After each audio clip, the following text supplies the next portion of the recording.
এটা সেই সময়ের কথা যখন গ্রামে বিদ্যুৎ ছিল না। পূর্ণিমার রাতে আকাশ ভরা চাঁদ, চারপাশে নীরবতা। গ্রামের পাশে বয়ে চলেছে পদ্মা নদী।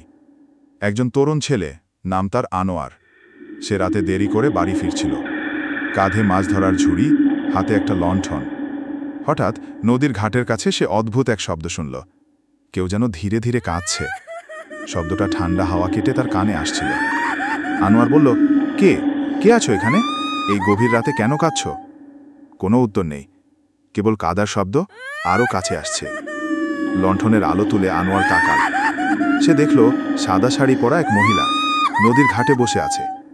তার চুল ভেজা, মুখ দেখা যাচ্ছে না। আনোয়ার বলল, মা, আপনি কে? একা একা বসে আছেন কেন? মহিলা ধীরে মাথা তুলল। তার মুখে কোনো চোখ নেই, শুধু ফাঁকা গহ্বর।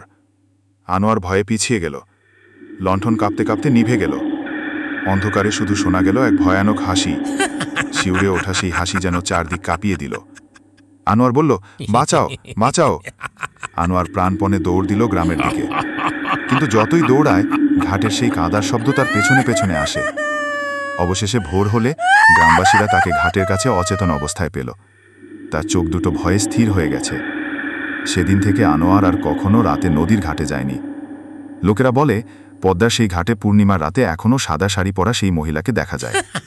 কেউ কাছে গেলে শুধু ফাঁকা চোখ আর সেই ভয়ানক হাসি শোনা যায়।